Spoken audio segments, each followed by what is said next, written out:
unity in God's design as a Christian. I've watched our society exalt individualism and independence, a pursuit we're told builds our identity.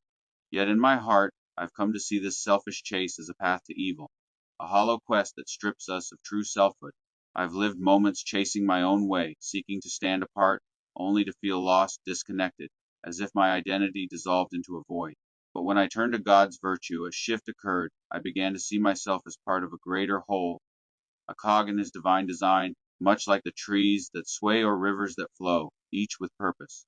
This, I believe, is where true individuality lies, not in isolation, but in harmony with the universe he created. Trying to exist independently of God or the world feels inconceivable to me, a fool's errand against the reality I perceive.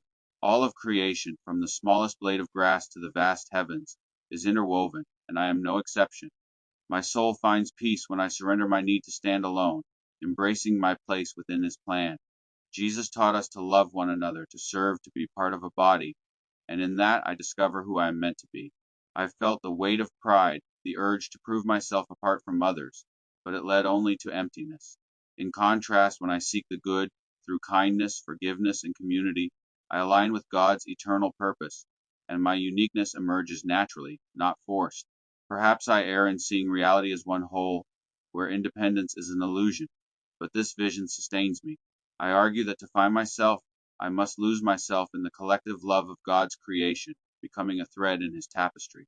Without this connection, I cannot exist fully. My identity withers. My prayer is to live humbly, to serve the whole, trusting that in my role, however small, I reflect his glory. If there's a wiser way to see this, I'm open. For now, I find my truest self in being part of God's design where love binds us, and every act of virtue carves my place in eternity.